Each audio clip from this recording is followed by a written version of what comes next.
These sparkling miles of blue seawater in the heart of the arid Southern California desert are not a mirage. Nearly 100 miles from the nearest ocean, seagulls and other marine shorebirds flock to it as if to complete the illusion. It is a sea in the middle of the desert, the Salton Sea.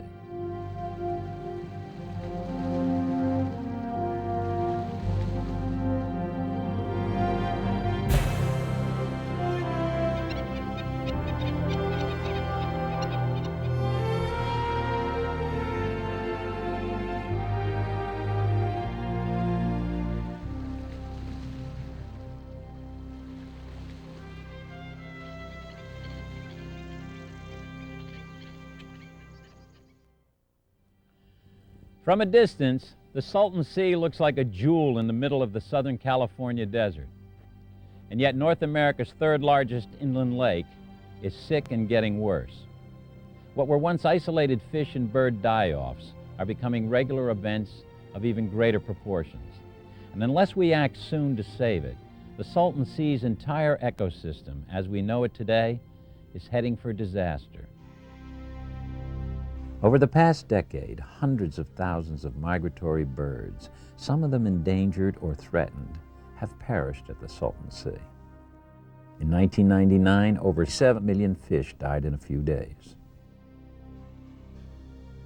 This is not a question about short-term gain on balance sheets for corporations and for private interests. This is, in fact, a strategic investment of not only local and state, but national and, I believe, world proportions. This is an investment in the species, in our relationship with our planet. This is not a situation where small fixes or incremental steps are going to get the job done. What we need to do is something probably unprecedented, which is to use engineering skills and ideas to restore a body of water that is in badly in need of help. There are three basic problems at the Salton Sea. The first is salinity, which is increasing at about a half part per thousand per year and is getting close to the point it's going to eliminate the fish populations. The second would be nutrients. Nutrient inputs from the cities and agriculture have caused excessive algal blooms at the sea, and these directly and indirectly cause fish and wildlife mortality. And the third problem would be lake level fluctuations, which pose both economic problems and also potentially biological problems if the lake levels drop significantly. For nearly a century, a tug-of-war has been fought here between nature and man's efforts to turn this arid desert into an agricultural heartland. Like the sands of the desert that surround us, the balance is constantly shifting. Unlike most inland reservoirs, the Salton Sea does not sustain these crops which surround it. In fact, it is the other way around. The sea owes its life to the constant runoff from neighboring farmlands irrigated with imported Colorado River water. The Salton Sea is a closed body of water with no outlet. Summer temperatures here can reach 128 degrees. Nearly 6 feet of water from this 35-mile-long lake is lost each year through evaporation. Without the inflows from agricultural runoff to replenish it, the Salton Sea would disappear in less than 10 years. Left behind would be vast salt flats similar to these at nearby Bristol Dry Lake. Even though the Salton Sea was created by an accident almost 100 years ago, what is important now is that we have lost 95% of our wetlands in California. And the Salton Sea has become a resource and a refuge for hundreds of bird species in California and at the international level. It's one of the key stopover spots on the Pacific Flyway, in which birds travel from Argentina to the Arctic Circle. We need it in California, we need it for the Western Hemisphere. The Salton Sea has the second greatest diversity of bird species in the United States, over 380 species. People may wonder why they're all here in such concentrations. They're here because of the fishery. The connection between the birds and the fish is the food chain connection. And we've got to make sure that the fishery stays intact so that the diversity of birds can continue to find good food here.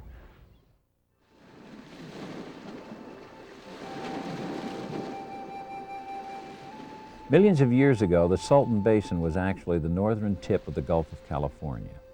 Over time, sediments from the Colorado River formed a natural berm at its delta and separated the Salton Basin from the Gulf waters. Eventually, the ancient inland sea evaporated in the hot desert climate. At nearly 300 feet below sea level, the Salton Basin was a natural sink for runoff and sporadic flooding along the Colorado River delta. Periodically, a shallow lake known as ancient Lake Cahuilla would reappear in the dry basin. John James, leader of the Cabazon Band of Mission Indians, is a descendant of the Native Americans who lived along the shores and harvested its bounty. According to the old Indians, this so-called sea out here at one time was connected to the Gulf of California. It was solid. They could sail clear up into here on a boat. They'd live in one spot for a length of time and they'd hunt and fish it out and then they'd move somewhere else. Approximately 300 years ago, ancient Lake Cahuilla had evaporated again, leaving behind vast salt flats which were mined for table salt in the late 1800s. In 1901, irrigation of the Imperial Valley with Colorado River water began turning the valley into one of the most productive agricultural areas in the world. During construction of a new irrigation intake in 1904, an engineering error allowed the Colorado River water to overflow through a temporary diversion and began flooding the Salton Basin.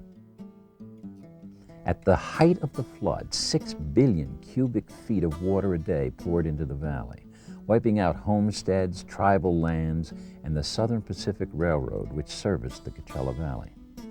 It took over 18 months to bring the Colorado River back under control and turn it away from the new inland lake, which now covered 400 square miles.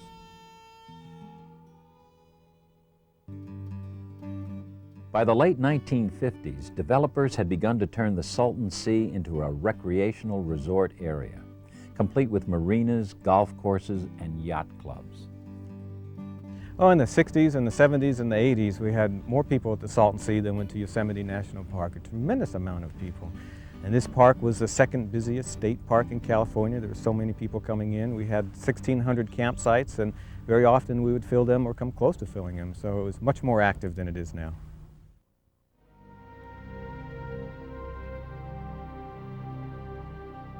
Even in its heyday, there were signs that the Salton Sea was changing, threatening to evolve into something other than its promoters had envisioned. Each year, an estimated 5 million tons of salt flow into the sea. Today, the Salton Sea is 25% saltier than the Pacific Ocean and rising. The salinity is increasing simply because this is a closed basin lake. So the waters which flow into it, which are mostly in the freshwater, brackish water range, bring both salts and water into the sea. The water evaporates, the salts remain, so that over the years the salinity has continued to increase. In the 1950s, the California Department of Fish and Game created a vibrant sport fishery with the introduction of saltwater species of fish. While sport fishing and other recreational activities continue to bring visitors to the Salton Sea, the grand visions of developers faded. Today, boarded-up businesses and vacant real estate subdivisions are the images most visitors take back after a visit to these shoreline communities. The attraction of the Salton Sea was dealt another blow in 1986 when a health warning was issued over concerns that some fish contain elevated levels of selenium. Norm Niver, resident of Salton City, believes that triggered the rapid decline of visitors to the Salton Sea.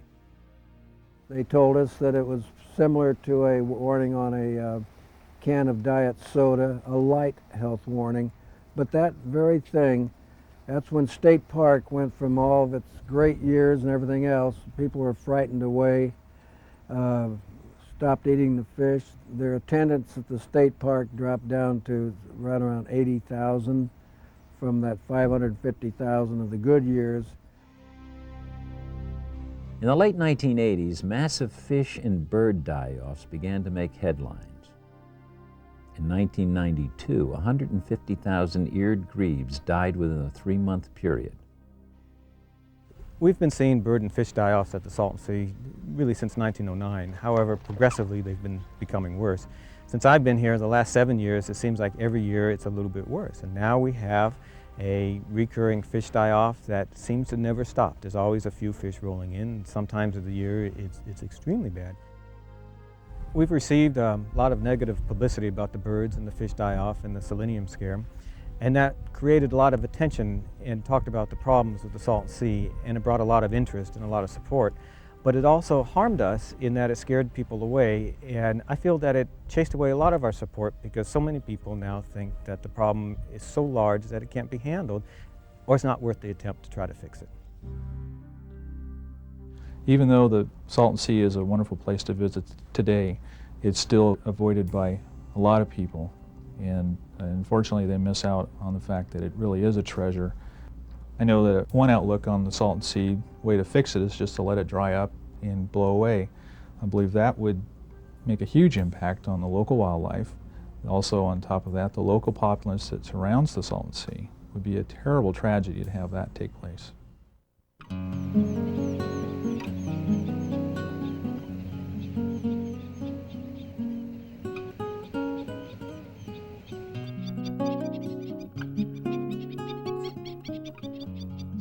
I personally think that the asset, if restored, is worth every dime that we could conceivably spend because it will attract recreation vacationers from all over the West. I think that the Salton Sea, if it were restored and if the area around it were to encourage even more tourism, it could be a tremendous boost for the local economy. You're very close to Palm Springs. There's already a lot of tourism and recreation activity in the area. You can build communities in the area that overlook the Salton Sea, just like they have done along the Colorado River. And a lot of people that never put their foot in that sea probably would like to live there with kind of a seascape and the mountain to the background, which we have over here too. There's no better place to be actually than down here in this valley during the winter time. There's a large population sector very close. It's not very far to San Diego, it's not very far to Los Angeles, it's not very far to the Inland Empire. When you look at those bodies, you have approximately 15 to 18 million people that would have access to the Salton Sea in a relatively short period of time if the facilities were there that they would want to participate in. In 1997, a group of federal legislators who represented districts around the Salton Sea formed the Congressional Salton Sea Task Force. One of its members, Congressman George Brown, grew up on the shores of the Salton Sea.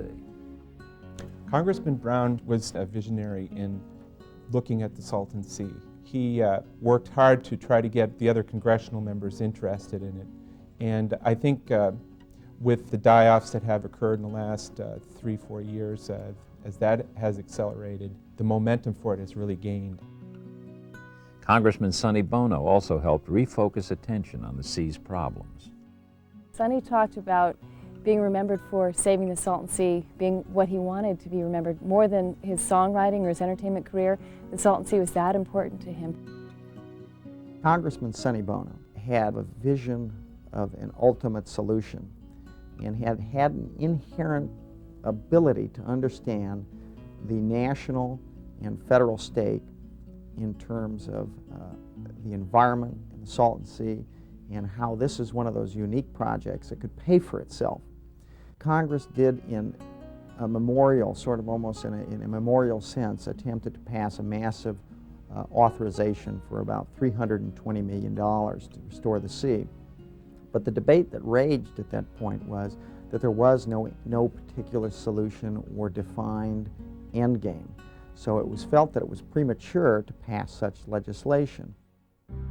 In 1998, Congress passed the Salton Sea Reclamation Act, which directed the Secretary of the Interior to conduct feasibility studies and cost analyses of various proposals to restore the sea. Mark Nichols, CEO of the Cabazon Band of Mission Indians, chaired the Salton Sea Authority Economic Development Task Force. Our findings were that a no-action alternative would lead to a minimum $2 billion negative impact on our local economics in terms of a region over a 30-year period. At the same time, that if we were to have an aggressive approach to restoring the sea and increasing the use of the sea, that on a very conservative basis that we would enjoy a $5.5 billion windfall in terms of the economics over that same period of time. The Salton Sea Authority and the Bureau of Reclamation are studying 3 basic engineering fixes to the Salton Sea. In one proposed solution, pumps and pipes bring less saline water into the sea, while pumping out hypersaline water to another location, such as the Pacific Ocean. Another idea is to create a smaller pond within the Salton Sea itself. Evaporation would concentrate the salts and nutrients in this diked impoundment, allowing the rest of the sea to receive the dilution benefits from the freshwater inflows to the Salton Sea. A third proposal is an enhanced evaporation system, where Salton Sea water is evaporated with misters, leaving the salts behind to be landfilled. Further complicating the restoration efforts is the potential loss of inflows to the sea through agricultural water conservation efforts and water transfers. San Diego County Water Authority and Imperial Irrigation District are negotiating to transfer about 200,000 acre-foot of water away from the agricultural areas. Where that money goes has not been entirely specified. Some of the ideas are to use that money for new technologies to conserve water, and also for monitoring and for infrastructure to save water. Some of that money should go towards restoration of the Salton Sea. There's probably a larger potential to find wastewater in other places that can be brought to the Salton Sea that currently is a nuisance in the areas where it now is, and that's probably going to be a better source of future water supply for the Salton Sea. But some of the cost of getting that water to the Salton Sea might possibly be made up for out of the revenues that are going to be generated through the transfers. In 1998, U.S. Filter set up a water filtration pilot facility to test methods of recycling agricultural runoff. We learned during the process that cleaning up the Alamo River and New River, Whitewater rivers is not an easy problem. Using technology to treat the water is relatively expensive, but because the urban areas need water to continue to fuel their growth, that they will pay for that water, and if we use that money to apply these treatment technologies, we can get multiple benefits. One, you can free up river water to go to the cities, and two, you can remove pollutants from the inflows to the Salton Sea. It's a wonderful proposal. The only problem that I see with that specific proposal is that the water that they're conserving as a result of needing to use less water through this filtration and recycling system is then designated for transfer. And again, every gallon that is transferred from our water basin is a gallon that is not going to flow and go into the Salton Sea. So cleaning the water is one issue, and that should be and will be and continues to be fully supported. The question is, are we transferring water for profit at the cost of having an environmental impact on the Salton Sea?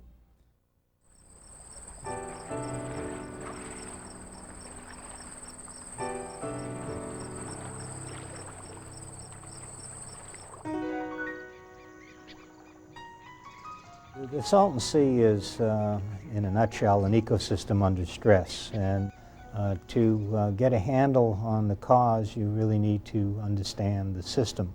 And what we're finding is that what people think and what we're finding are quite divergent in terms of what's really there. This is a much more vibrant system than people had anticipated that it would be. Some of the species that people thought were gone are in abundance. One of the concerns is that rising salinity will soon prevent the fish from reproducing.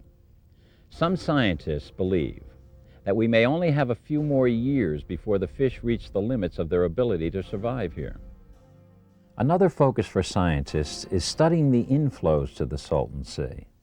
Researchers are looking at the nitrates and phosphates in agricultural runoff and municipal wastewater, which are major contributors to the sea's problems. The nutrient loading, by which we mean simply the amount of nutrients coming in per unit of lake surface area, is important because of its effects on the algal populations. And it's the metabolism of these algae and the organisms that feed on them that cause some of the problems in the sea. There are several possible mechanisms whereby algae blooms can kill off fish. Certain types of algae out there are toxic. And if those particular species become extremely abundant, they may be killing the fish off at certain times. All of the algae, when they become very abundant and then die as part of the natural cycle, their death and the following decomposition reduces oxygen levels in the water. So you can have fish at certain times of the year dying off simply because there's no oxygen present. At the University of Redlands, Dr. Tim Krantz and his team are studying the effects of inflow reductions on lake levels. We're required under the Salton Sea Reclamation Act to evaluate inflow reductions from 1.3 million acre-feet that sustains the sea today to 1 million acre-feet, or 800,000 acre-feet. We can see on this graphic here the existing sea level is the light blue lake shore around the outside portion of the sea there. If the inflow were reduced to 1 million acre-feet, the light blue area would be the new seashore. And if it were further reduced to 800,000 acre-feet a year, the dark blue would be the resultant Salton Sea. This might not look like much if you look at this for the whole scale of the Salton Sea. However, these distances are enormous. At a reduction of 500,000 acre-feet a year, down to 800,000 total inflow, the area exposed is over 70,000 acres of lake bottom sediments. With these reductions in inflow, the lake shore will recede by as much as 2 miles at the south end adjacent to the National Wildlife Refuge, removing much of their existing habitat from any utility for the birds and fish there. Even at desert shores and areas that seem least affected, the shore zone will be a half-mile out from one's dock today. So it has huge implications for the human communities as well as for the ecosystem. Investigators are concerned that exposure of the Salton Sea lake bed on a large scale may create air quality management problems similar to those that have plagued the Owens Valley, 230 miles to the north. Before the Owens River was diverted in 1913 to supply the city of Los Angeles with drinking water, Owens Lake was a large salt lake covering 100 square miles. The loss of its major inflows turned Owens Lake into a mostly dry lake bed by 1926. Owens Lake, now Owens Valley, represents the worst PM10 air quality situation in the entire United States today. That is, the particulates that are less than 10 microns in size are airborne and create tremendous health hazards and a virtual dust bowl situation in Owens Valley. In 1998, the Los Angeles Department of Water and Power agreed to pay for a phased remediation plan for the Owens Valley to mitigate the massive dust storms. I'm a former head of the air program at EPA, and I have a history of having worked on the Owens Dry Lake and the Mono Lake situations. And there's a tendency on the part of people who love the lake to want to dismiss those issues as being not really very important. That would be a big mistake. We need to look at what is there in the soil and what the impacts on human health and other uses in the area, such as agriculture, might be. This potential certainly exists here at the Salton Sea as well, with the exposure of fine, silty sediments, primarily down at the southeast end of the lake. At the worst case scenario of only 800,000 acre-feet a year feeding the sea, we'll have an exposure of greater than 73,000 acres of habitat. This would be entirely exposed to the prevailing winds, which in this part of the world are pretty steady and pretty strong. Those would then pick up the smaller particles of the sediments that are exposed and blow them to the southeast over the Imperial Valley. As an engineer, I find it difficult to be able to understand how we can take water, divert water away from the sea and not have these much even more economically costly results occurring from that. We can't just transfer water out. It will dry up, and it could look like an Owens Lake situation where we have health problems, we have a real environmental concern. The debate on the issue of water transfers is finally percolating to the surface. People need to understand that if these water transfers successfully go through without first being put on the table in relation to their impacts on the Salton Sea, we will forever lose an opportunity to fund a comprehensive and permanent solution that will provide for waters coming into the sea, stabilizing the shoreline, thereby doing what I believe and what environmentalists believe, and virtually everybody I have ever spoken to believe is important, and that is maintaining current sea levels. Agricultural use of the land surrounding the Salton Sea created it, and agriculture continues to govern its future. Acquiescing to the water transfer needs of distant cities without finding a replacement for the loss of this water will destroy the Salton Sea as we know it today.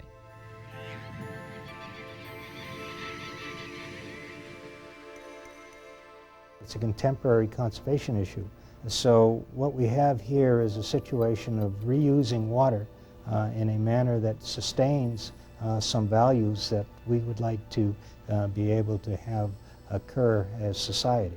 And so this is a very important effort here in terms of overcoming and learning how to deal with the wastewater in a manner that it sustains life rather than taking it.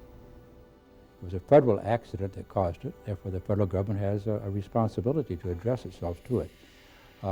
It's also an international problem. It's a migratory flyway for migratory birds going from North America down to South America, and so we have some international obligations too to make sure that that waterway is restored. And I'd like to see it flourish, not just to exist, but continue to flourish and serve as a magnet for a kind of ecotourism and development for the people in that area that would be sustainable over the long term. Really, that's our trusteeship for the next generation. We should be stewards of the environment if we're to preserve it and make sure that our children and grandchildren can enjoy it. It may have been an accident, but the fact is today it's become something that we should value. I believe that the Salton Sea is in fact a model for a new paradigm, a new relationship between nature and man, and that no longer does one have sort of exclusive domain or dominion over an area and another in its respective quarters. But the world's really a small place, and if we're all going to survive, we're going to need to learn how to in fact engineer relationships between all the species so we can thrive.